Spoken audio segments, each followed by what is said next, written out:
It begins aboard the Millennium Falcon, a ship that rattles, hums, and complains, like it was built by committee and maintained by hope. The air smells faintly of coolant, panic, and whatever Chewbacca last cooked near an open conduit. Obi-Wan sits quietly on one of the padded benches. Well, padded is generous. The cushioning feels like someone hid gravel under vinyl and watches the stars drift by. The Falcon shudders. Panels flicker. Luke asks a question nobody answers. Han mutters something unhelpful from the cockpit. And across the void, like a malignant moon pretending to be subtle, the Death Star looms. Obi-Wan studies it. The Force flows through the ship, through him, through the vast emptiness between one terrible idea and the next. It reaches toward the Death Star, sluggish, heavy, uncomfortable, as if even the cosmic energy field finds the station distasteful. And then, without ceremony, a thought drifts into Obi-Wan's mind.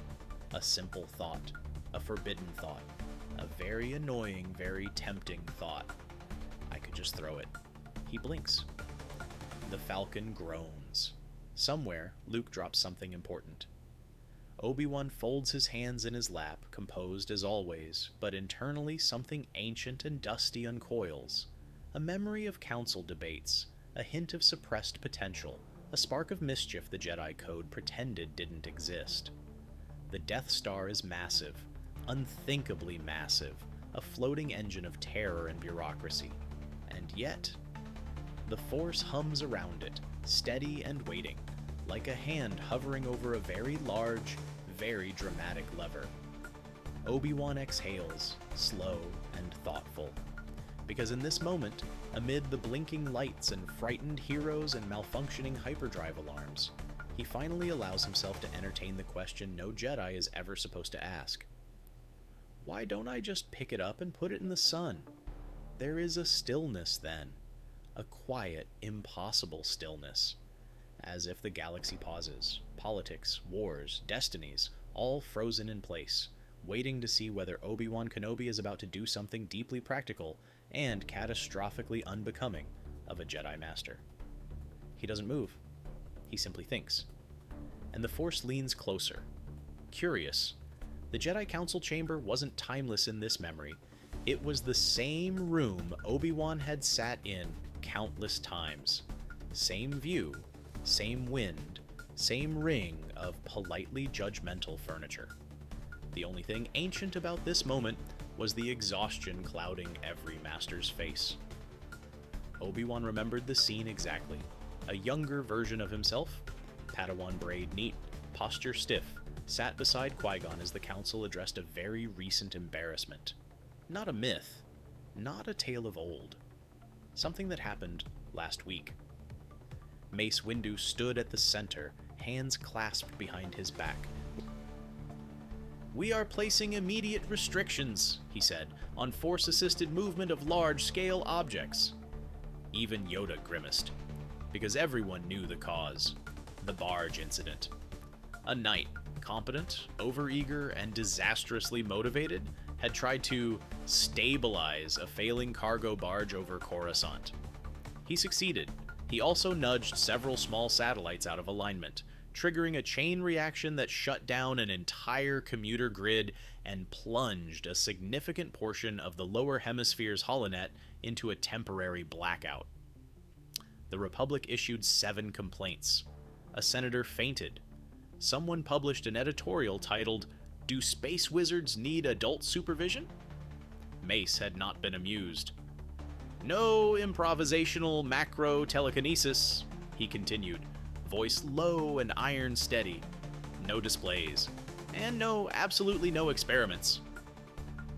Ki Adimundi raised his hand because he always did. "With proper oversight, we could study light." "No," Mace said. Yoda tapped his cane, sealing the matter with weary certainty. Tempting big moves are, but wise. Rarely. There was no dramatic debate. Just a quiet, unanimous rule. The Jedi do not move the big things. Not ships. Not asteroids. Not anything you could point to from orbit. And now, decades later, Obi-Wan Kenobi, sitting on the Millennium Falcon, staring at a metal moon with a super laser, remembers that rule with uncomfortable clarity. Then he remembers something else. Rules have context. And this situation has none. The Millennium Falcon rattles like a metal rattle someone shook too hard, but Obi-Wan barely notices. His focus narrows to a single point. The impossible sphere hanging in the void. The Death Star. A construct of staggering mass. A weapon built to intimidate planets. A facility engineered with absurd confidence that nothing could ever move it without permission. Obi-Wan raises one hand. He waves. Not dramatically. Not theatrically. Just a small, tired, almost polite flick of the wrist. The effect is immediate. The Death Star shifts. A low, bone-deep groan ripples across space. The Falcon's hull vibrates. Luke gasps. Han swears. Chewbacca demands to know which fundamental law of the universe they just offended. Obi-Wan lowers his hand again, serene as snowfall, because if Obi-Wan Kenobi wants something moved, it moves. The Death Star isn't meant to move sideways, certainly not gracefully. So, when it does, the first sign inside the battle station is a confused metallic shudder, enough to make officers glance up from their consoles, frowning. Then the lights flicker. Then the deck tilts. Then an entire control console slides across the floor, taking a lieutenant with it. Someone screams, "Is the station moving?" A senior officer, clinging to Imperial confidence and a railing, shouts back, "No!" Gravity disagrees. Hallways skew. Stormtroopers tumble. Technicians cling to pipes like decorative ornaments.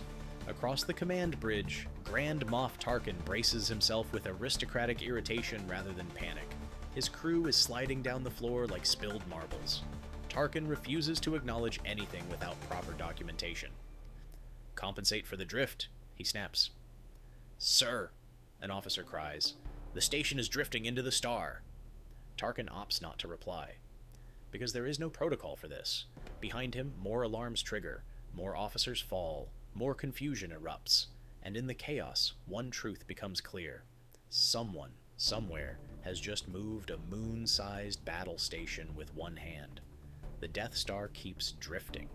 Not a slow drift, not an orbital wobble, a decisive, steady slide, straight toward the system's star. Every thruster fires at once, the station roaring in mechanical panic. The walls shake. Vents burst. Half a corridor depressurizes out of sheer emotional distress. Tarkin orders counter-thrust. Officers scream. The propulsion banks glow white. And then, the engines fail. Not one at a time. Not in sequence, all at once. The entire propulsion grid collapses under the strain of opposing a force push delivered by a man sitting comfortably on a bench in a freighter. The Death Star is now unpowered, unguided, and falling. "Sir!" an officer shouts. "We're locked into a decaying solar trajectory. We can't stop it!" Tarkin sets his jaw and says nothing, because the truth is undeniable. The station is drifting into the sun. From the Falcon, the sight is surreal. The Death Star slides toward the blazing horizon, growing smaller, then brighter, then shimmering at the edges from sheer heat. Luke watches, barely breathing. Han grips the controls. Chewie refuses to process any of this without a stiff drink. Obi-Wan remains perfectly still. The battle station crosses the stellar boundary. A flare ignites. Bright, brief, brilliant.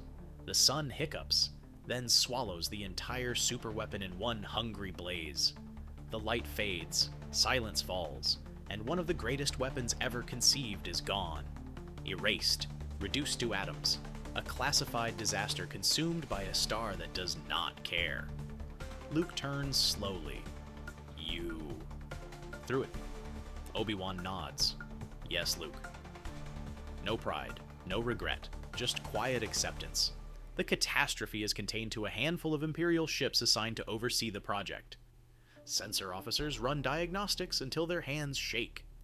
Technicians stare at data they wish they hadn't seen. Commanders whisper orders no one wants to obey. A single line in the logs reads, "Structural asset E01 lost to solar event," which is bureaucratic code for "the impossible happened and we don't know why." Terrified officers begin scrubbing data, deleting footage, reassigning personnel, shredding paperwork. High Command receives the message with horrified disbelief. No one can say the truth. No one can ask the truth. Because if something can move a battle station into a sun, nothing is safe. The Empire's response is swift. Erase the project, dissolve the teams, relabel the disaster, and hope, desperately, that no one ever learns what really happened. The Falcon hums, panels settle, nerves slowly untangle. Luke remains frozen by the viewport, staring at the star that now holds a very strange secret. Han breathes into his hands. Chewie mutters darkly.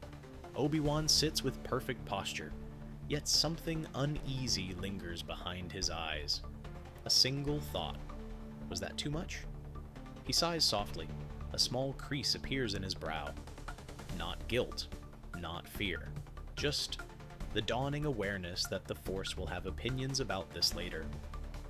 He looks at Luke gently. We're safe now. It's true. Mostly. Probably. Luke turns, still shaken. What do we do now? Obi-Wan opens his mouth to answer, then stops. His eyes widen, only for a heartbeat. But enough. Han leans forward. What? What now? Obi-Wan blinks. Oh, Leia. Luke practically leaps toward him. What about Leia? Do you know where she is? Obi-Wan lifts a soothing hand. She's quite resourceful. Remarkably so. I'm certain she's... fine. He adds the last word with the confidence of a man who absolutely forgot a crucial detail and is politely trying to redirect the conversation. Han narrows his eyes. Fine, fine. Or Jedi fine. Obi-Wan smiles the smile of a man who has survived wars by not answering certain questions. Both. Luke does not find this reassuring. Obi-Wan rises slowly, adjusting his robe as if preparing for early retirement. In any case, he says, we should consider relocating. Temporarily. Han gestures wildly. To where? Obi-Wan gazes at the passing star lines. Distant worlds, quiet moons, caves, hermitages calling to him like retirement brochures. Somewhere remote, he says. Somewhere quiet. Somewhere the Empire will not look for quite some time. Luke frowns. How long is quite some time? Obi-Wan considers this deeply. A couple of decades, perhaps. He pats Luke's shoulder, nods respectfully to Han, bows to Chewbacca, and settles back into his seat, already planning which desert planet offers the best long-term hiding prospects. Outside, the stars drift on. Inside, one Jedi repeats, quietly, firmly, and mostly for himself. Leia is absolutely fine. This has been Canon Chaos. Thanks so much for watching and supporting the channel. It genuinely means the world. If you enjoyed this absolute disaster of a scenario, don't forget to like the video, subscribe, and ring the bell so you never miss another deep dive into galactic nonsense. And hey, if you want to support the channel even further, check out our brand new memberships.